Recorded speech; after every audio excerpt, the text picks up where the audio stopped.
And that breaking news out of Clinton, Missouri, where the mayor has declared a civil emergency because of too many COVID-19 cases. The city's positivity rate has just hit 29%. And as part of this order, the mayor is encouraging everyone to wear masks in all settings where there's a possibility of exposure. A majority of the city's facilities will also be closed starting next week on the 16th through December 1st. Meadow Lane Elementary School in Lee's Summit will now transition to remote learning starting Monday. Officials say that the district is seeing a rise in COVID cases. Students will continue learning virtually until November 30th. That could be extended if the numbers don't improve. The school will be deep cleaned during the closure.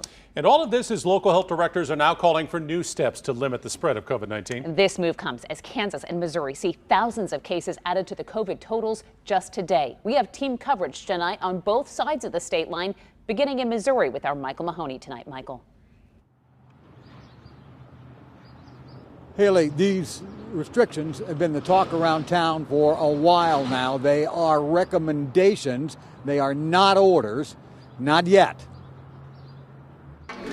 This might be among the biggest.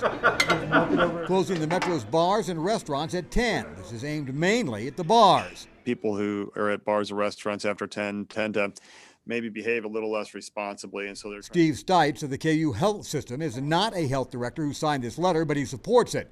The letter, which reads, COVID-19 transmission cannot continue to rage out of control in our community. According to the Mid-America Regional Council, the daily and weekly averages are going the wrong way. And what we're seeing now is what we have always been afraid of, and we're really afraid. Especially hospital bed space. That red slice in this pie chart, the hospital bed space available now. Other recommendations in the letter include a consistent mask mandate, limits on gatherings, but they don't mention a number, and restricting crowds at youth sporting events. Again, just suggestions that might turn into rules soon. And if so, restaurateur Jasper Mirabli insists they be the same throughout the metro. But by just saying one area, that was not working, and it did not work, I think. And it's very confusing for people. I think this would be much better. Now, again, these are recommendations. They are not orders, but there's going to be a push to put some of them into place as soon as possible. As the metro area health directors announced that the COVID-19 virus is out of control in our area. Michael Mahoney, KMBC 9 News. All right, Michael, some businesses in Johnson County, Kansas may have to start closing earlier under a health order being talked about right now. KMBC 9's Bianca Beltran live in Olathe with more on what health officials are recommending. Bianca.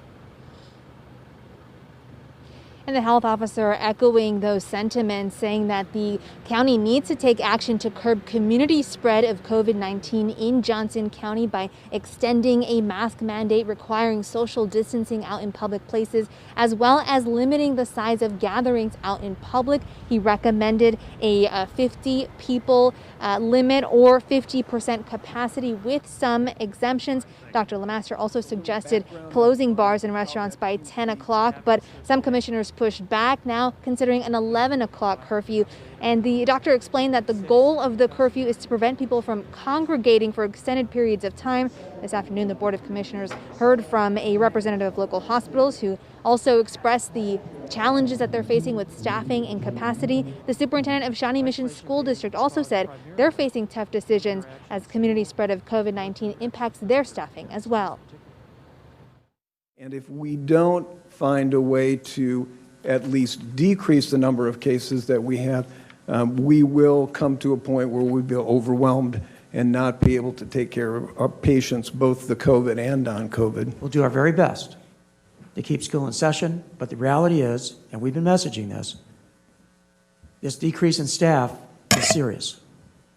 And the rise of the COVID-19 cases are probably only going to exacerbate what is already a really difficult problem to solve.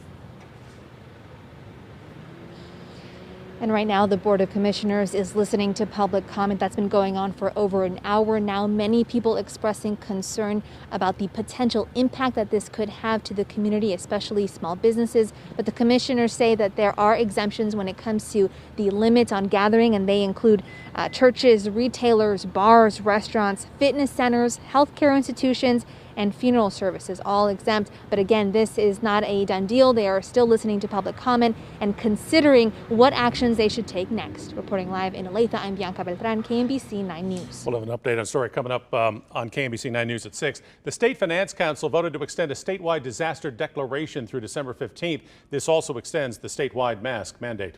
All week, the positivity rate in both Kansas and Missouri has been increasing. In Missouri, 23.9% of tests are now coming back positive. In Kansas, it's at 20.2%. And because of those staggering rates, the CDC is predicting COVID deaths could rise to more than 280,000 in the next 3 weeks.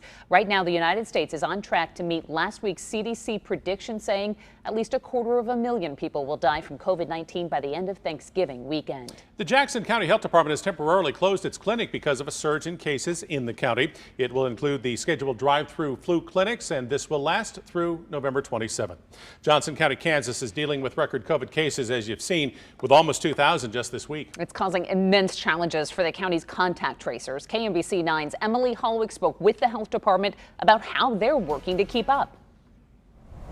With hundreds of new coronavirus cases each day, the last 3 weeks have really been record after record after record. The Johnson County Health Department is struggling. To be very honest, we're not able to keep up. Elizabeth Holshoe is the department's director of epidemiology. She says her staff of about 50 case investigators and contact tracers isn't enough. Our case counts just started increasing so rapidly, quite frankly, to numbers I never really anticipated seeing for our community. And we just didn't have the capacity built in to absorb that. The county is working to hire 40 more staff members to help, as the average number of cases per day has tripled from 102 to 302 in just 3 weeks. We're going to try and aim for capacity to do about 500 cases a day.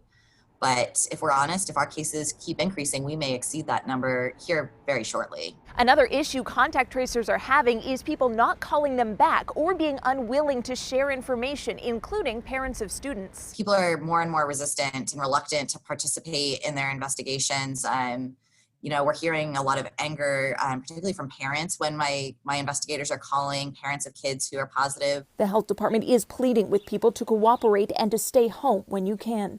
Emily Hallwick, KMBC 9 News. Contact tracers in Johnson County, Kansas are working overtime to try to keep up with demand. CARES Act funding is paying for the work. The county is hoping for more federal aid as they hire more staff. On the Missouri side of the state line, the Independent School District announced today that they won't have school the week of Thanksgiving. The school superintendent posted the announcement on Twitter this morning, saying the district won't have school Monday or Tuesday, November 23rd or 24th. School leaders already plan to be off the rest of that week. Early education, kids safari, and all programming will be closed. School will start back up the following Monday, November 30th. Pharmacies across the U.S. are partnering with top health officials to make it easier to get a free COVID-19 vaccine once it's ready. The goal is to make the process similar to getting a flu shot. Pharmacies like Walgreens and box stores like Costco and Walmart are part of the new agreement with federal health officials. The hope is to start distributing an approved vaccine by the spring. Well, tonight, a warning about fraud within the Kansas Department of Labor. Investigative reporter Matt Fleener explains. KMBC 9 Investigates got an email from a woman who said she wonders what's going on with the Kansas Department of Labor. First of all, I didn't apply for the benefits. Sally Beringer said she got 2 letters last week telling her how much she was going to get in unemployment, but she never applied for benefits. The Kansas Department of Labor says she may be one of more than 125,000 reports of identity theft since it's launched a fraud website. Also saying it started to place a 72-hour hold on pandemic unemployment applications, along with doubling the staff in its fraud department. As for the letters Beringer received, check your mail every single day. Don't let stuff like this sit around because it's real and there's a ton of this fraud going on. With so many people unemployed, scammers know that. So it's a great idea to double check that paperwork if you get it from your Department of Labor to make sure you're not handing over any sort of personal information. Matt Fleener, KMBC 9 News. The Kansas Department of Labor said that its systems are secure. Most likely residents are being affected from fraud somewhere else, not originating in the department. The IRS has more time to send out stimulus checks. The deadline is a week from tomorrow. 9 million letters were sent in September to those who might have missed out on the $1,200 payment. Most got it during the spring or summer, but anyone who doesn't normally file a tax return had to register online. If you miss next week's deadline, you can still get your stimulus money next year after filing your 2020 returns. On the eastern side of Missouri, the city of St. Louis is limiting private gatherings because of the COVID spike. Starting tomorrow, no more than 10 people are allowed to gather. The new order applies to any private social event or gathering, including house parties, dinner parties, and celebrations.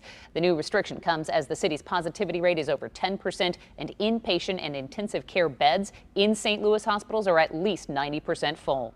In Chicago, the mayor has issued stay-at-home advisory encouraging residents to stay home and only leave for schoolwork or other essential needs. The order begins next Monday and extends through Thanksgiving festivities. You can count on KMBC 9 News as we continue to help you navigate this pandemic. We'll have new developments covered on air and online. We'll also have information to keep you and your family safe at KMBC.com under the coronavirus tab.